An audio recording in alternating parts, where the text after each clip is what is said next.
வணக்கம் சுட்டீஸ், எல்லாரும் எப்படி இருக்கீங்க? நான் தான் உங்கள் ஜீபம்பா பேசுகிறேன். இன்னைக்கு நான் உங்களுக்கு ஒரு ரொம்ப நல்ல கதையை சொல்ல போகிறேன். அந்த கதை பேர் என்னன்னா, விறகு வெட்டுபவரும் கோடாரி தந்த மரமும். இப்போ நம்ம கதை கேட்க போலாமா? ஒரு ஊரில் ஒரு விறகு வெட்டுறவர் இருந்தார். ஒரு நாள் அவர் காட்டுக்கு விறகு வெட்ட போனாரு. அப்ப அவரோட கோடாரியோட கைப்பிடி உடஞ்சி போச்சு.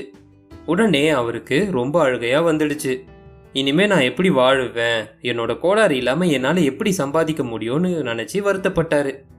உடனே அங்க இருந்த மரம் சொல்லுச்சு, உங்களுக்கு வேணும்னா என்னோட கிளைகள்ல இருந்து ஒரு பாகத்தை வெட்டி எடுத்துக்கோங்க, அதுல நீங்க உங்களுக்கு பிடிச்ச மாதிரி கோடாரி கைப்பிடி செஞ்சுக்கலாம் அப்படின்னு சொல்லுச்சு.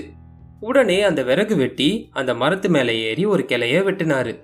அந்த கிளைய வச்சு தன்னோட கோடாரிக்கு ஒரு அழகான கைப்பிடி செஞ்சாரு. மறுநாள் எல்லா மரத்தையும் வெட்ட ஆரம்பிச்சாரு.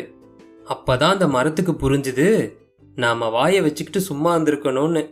யார் என்ன செய்ய போறாங்கன்ற விஷயம் தெரியாம அடுத்தவங்களுக்கு உதவ போய் இப்ப நமக்கே ஆபத்து வந்துடுச்சுன்னு சொல்லி வருத்தப்பட்டுச்சு அந்த மரம். தனக்கு சம்பந்தமே இல்லாத விஷயத்துல தலையிட்ட அந்த மரமும் அந்த விறகு வெட்டியால வெட்டப்பட்டு கீழே விழுந்துடுச்சு.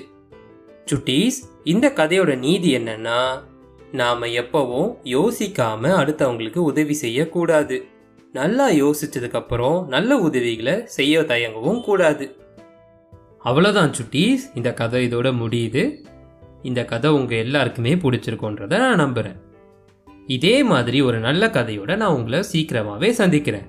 அது வரைக்கும் உங்க ஜீபும்பா கிட்ட இருந்து டாடா பாபாய்.